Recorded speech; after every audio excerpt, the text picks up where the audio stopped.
Hi guys, this is the Ethereal Aquarian, and I'm doing yet another video on what my spiritual journey has been, what I feel needs to be shared. Tonight it's going to be a little bit about trusting yourself and healing, because they really go hand in hand. Whenever we go through things in our life that are uncomfortable, we have experiences that are traumatic, that hurt us. We often, in the moment that it's going on, do whatever our body is responding to get through it. And that is a response. A lot of it being a lot of it is through no fault of our own, or no control of our own. We don't purposely put ourselves in situations to be harmed, not consciously anyway. But these things happen. A lot of it does stem from childhood, because as adults, we feel like first it hurt to go through the thing, and then by focusing on it or looking at it, it's still uncomfortable as an adult, and we oftentimes aren't even validated, which can more compact a traumatic experience when it's happened as a child and then you don't get validated. So here we are as an adult trying to heal, and you're still not being validated. And nobody's blaming, nobody's, doing any of the finger pointing, just simply wanting to heal. But those of us who maybe were perpetrators of these events in others' lives don't even want to be, don't even want to look at that we reacted that way, or we were that way, or even worse, it wasn't that bad. Well, maybe for you, but there's other people involved, and their experience needs to be validated. Just like whatever experience you had that made you the perpetrator on another should be validated. And so here goes the cycle.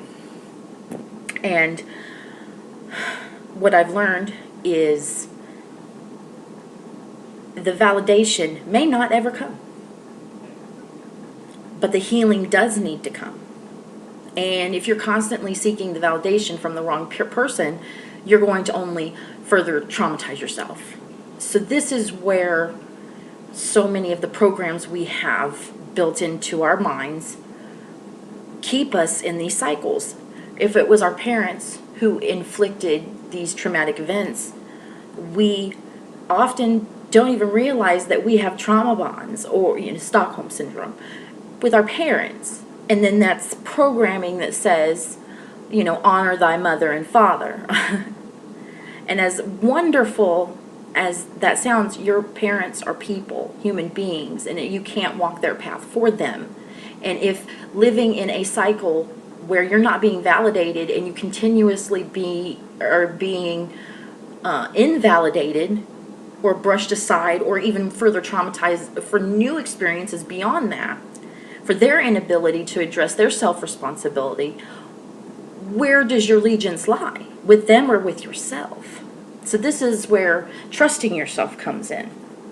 And based off of not being so trusting of yourself, we use those events as our scapegoat, our excuses. We throw our excuses. Well, I acted badly because when I was little. I'm a bad person now, and things I do now is because when I was little, we can constantly validate ourselves, our own poor judgment, bad behaviors, by, looking to that event. Well, had I not been molested, I wouldn't have hurt other people, whatever. It's a cycle in on itself that never heals. But really what it needs to, what has to transpire for healing to really take form is the notion that, first off, you can have trauma bonds with your parents or those in your family. Very much so. They are the ones that are hurting you the most, but yet giving you the same relief. So you do grow into these relationships with these people in your family, but they can be continuously hurting you.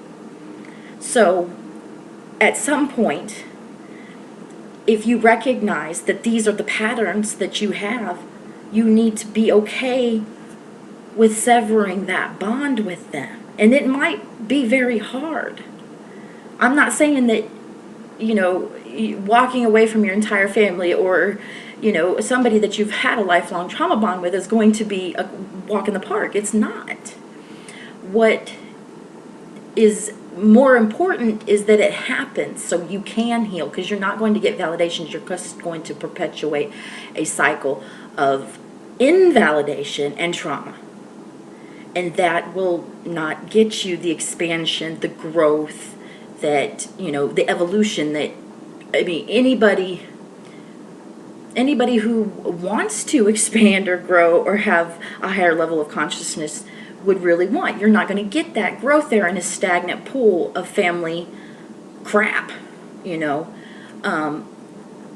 So here is the idea of trusting yourself. See, instead of using the events that have taken place in your life up until whatever point you decide that you want to heal, at some point, hopefully, if you want to expand and you want to, raise your vibration, raise your consciousness beyond cycles that repeat, never getting anywhere, living in the lack consciousness. If you want to go past that, at some point you go, okay, I'm not growing in that capacity with these people. Your blood family, the people you've known all your life, that is okay. It is not okay to constantly be traumatized in cycles that you can end by simply walking away. I'm not saying it's easy to do. It's simple stuff that's hard to do. But you very much can do it. If I can do it, having my entire family turn its back, and the ones that didn't turn their back, I turned my back on, from recognizing, the imbalance of the relationships. When you have a relationship with anyone, your parents, your cousins, your aunts, uncles, brothers, sisters, if it's imbalanced, that's the first thing you will notice, is that imbalance. Something in your internal says, this relationship's not right.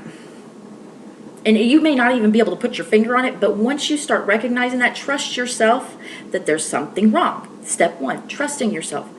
When you can take it to the point where you've had enough, or you can recognize it, which is kind of more intermediate to expert level, but, when you've had enough, and you can walk away from anyone. There's relationships are impermanent like the rest of the world around you. Nothing has permanency. There's one thing that is permanent, that's ever expansive, ever encompassing, that will always win, and that is love. That is love at the capacity of self first, because we have been duped into thinking us broken souls can go out and offer anything to anyone. And we do. We go out as these broken adults pretending that I'm fine, I wasn't molested and treated like crap as a kid, and that doesn't affect my relationships in my life as an adult. I'm fine. Bullshit. That's psychology 101. If you don't address things about yourself, you're denying parts of yourself. That is the opposite of healing. Now you're ignoring parts of yourself as if they don't exist. I don't pay no mind to, the man behind the curtain. Okay, well, You have to pay mind. Because what's that man behind the curtain doing? Everything. Operating a whole la-la land. That's what the man behind the curtain is doing. So expose that man behind the curtain and say, oh, yo, dude, you're just this little, like, gray-haired nothing. I don't even know why we were hiding you. I mean, that's just smoke and mirrors. And how long can you put up? Do you remember the man behind the curtain in The Wizard of Oz? When they finally let him out? He was exhausted. He'd been doing it for so long. And he was just thankful to be out. Showing. Oh, it's not as bad as you think. You have lived in the illusion for so long that you've got boogeymen everywhere that don't even exist. If you have issues with thinking that so-and-so thinks this about you and they don't like you and they da-da-da-da-da, go by their house at 4 a.m. Guess what? Their lights will be off and they'll be snoozing, sleeping like a baby because nobody cares about you quite like you think they do. Because we all have built up these same imaginary la-la lands. And it's when you want to join reality and step into a grounded nature that here we are as people, but we can affect things better when we've healed. The healing part. Addressing the parts of yourselves that are uncomfortable, and you will get better at it to where you can just, I can say, I was molested as a child. I was severely neglected as a child. These are things, I don't remember being told I was loved, hugged, kissed, nothing. I mean, we were ignored as kids. And I was a straight A student. I was the projected perfectionist based off of the being ignored. When you never praise your children for anything and they're constantly doing things they should, I should have gotten a wonderful praise from my parents for bringing in great report cards. But you know what? Every year I heard the same thing. I couldn't get a good grade in PE for some reason every year. And I participated just like the other kids. For some reason, PE was not my thing, and I got a bad grade. That's what I heard. Even though every other grade was A, B, A, B, A, B, A, B, B. Oh, improve that, improve that, improve that. Never hearing, oh my God, you are excelling so well. What a great report card. That does cause your children, can cause your child, to be the perfectionist. And then even still as an adult, even when I do the perfect thing, like I make the party just XYZ perfect, I'm never satisfied. I can't fulfill my own wish because there's this critic, this underlying critic that rolls in the back of my mind that there's always something that could have been better. And these are the things that you can rewrite. You simply have to find out where in your life you've completely abandoned yourself, not trusted yourself, and you continuously do that. And it was in a meditation when I realized, like a bolt of lightning, where I was doing that, how the disconnect was manifesting in my adult life, and what I needed to do moving forward to change that. Living authentically. And knowing my truth, speaking my truth, doing these videos, realizing that I have, based off of my experience, which very little of my healing has been done with the aid of psychiatrists, psychologists, other than online forums and coaches.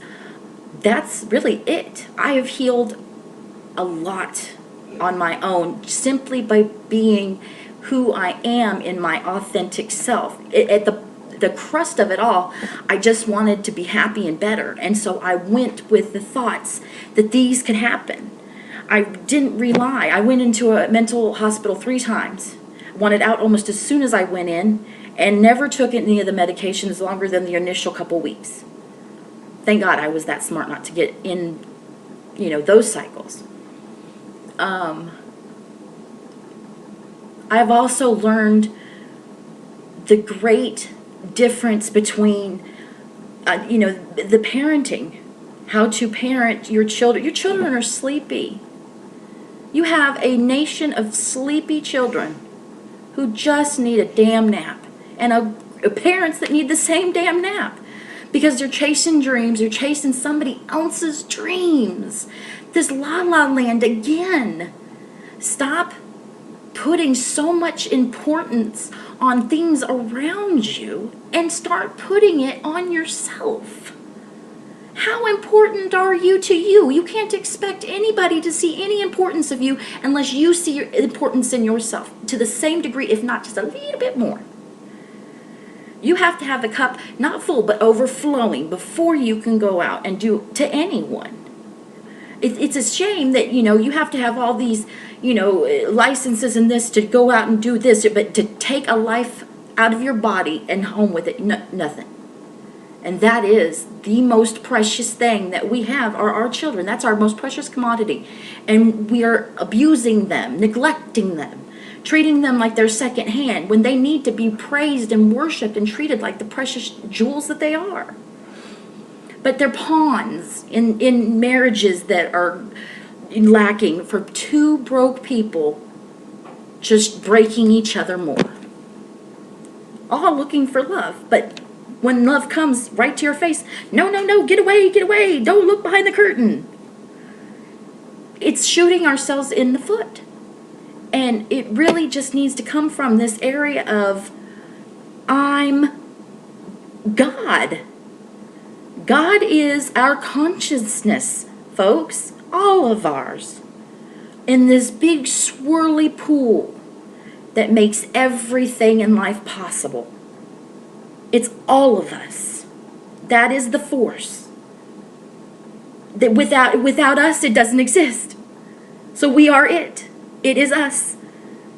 Metaphorically, realistically, live here in the moment where you become as important as God. If you can't even fathom God being inside you, because it's looking outside of you that's put all the emphasis out here instead of here, which is I want to try and focus it right back where it needs to be.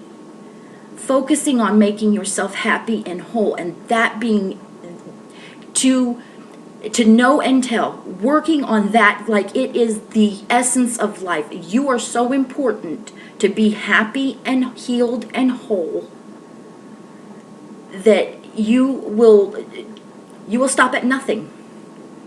You will stop at nothing for happiness, healed, and wholeness. Those being so pinnacle. Because that's when the ability to go out and affect others is only possible, but you all of a sudden have the motivation, the energy, the drive. You're doing things from a level of integrity. You wash away all of that, tossing of self-responsibility because you have healed. You've faced the parts of you that you didn't want to face. Being a little uncomfortable gets easier. At first, it's not going to feel good, but it feels a lot better than the constantly having to orchestrate this big, I'm fine, living my life fine, never really being happy and living life. Constantly living in the past in regret or projecting into a future that's not even happened yet and anxieties from things that never will happen. We need this because that could happen and that could happen and that could happen. Okay, well, live in reality in the moment and trust yourself not to do any of those things. And all of a sudden you realize, if I trust myself, well, maybe they trust themselves and maybe they trust them. Because before, again, trusting yourself is the key to it. That is key. Trusting yourself being key. Stepping into, I trust me to make the right decision despite having bad things happen to me, despite feeling like, getting revenge is, no. That's, again, you're placing your responsibility everywhere but where it needs to be. And what leads you in a path of true happiness, true healing, true wholeness, true expansiveness, where we want to be when we evolve. Living this new life, because it's that important to do so. So I will be creating more videos. Hopefully this got through to those who it needed to, and I will be talking with you guys again soon. I'm the Ethereal Aquarian. Peace.